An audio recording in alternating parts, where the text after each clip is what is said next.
আপন ভাই হলো মাপ নাই। ভাবছিলাম যে এই জীবনে মনে হয় আর দেশ আসতে যাবে না।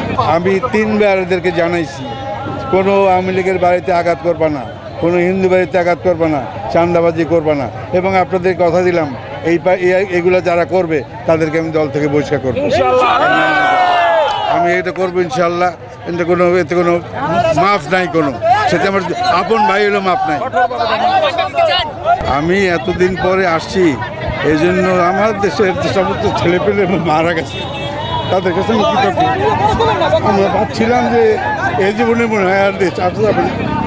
6 বছর পরে আমি আসছি, এবং আমাদের যেসব শহীদরা, এইসব ছেলেরা জীবন দিয়ে এই দেশটা স্বাধীন করছে নতুন করে, আমি আমার বিনম্র চিত্তে আমি তাদের কাছে কৃতজ্ঞ। তাদের এই ঘটনা না ঘটলে আমি 6 বছর পরে আসছি, 10 বছর মনে আসতে পারতাম না। কাজে অনুভূতি প্রকাশ করার কোনো ভাষা আমার জানা নেই।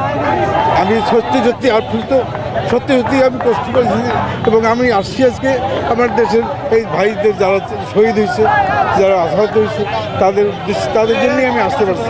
এনজিওর কিস্তি প্রথমবার বিকাশ পেমেন্ট করলেই 20 টাকা ইনস্ট্যান্ট ক্যাশব্যাক। আমি যতদূর পারি, আমি যা পারি, আমি তো সারা জীবন কাজ করে আসছি 40 বছর। আমার পক্ষে যা করার দরকার আমি করব। দায়িত্ব তো আল্লাহ নেবে, আমরা সহযোগিতা করবো ইনশাআল্লাহ।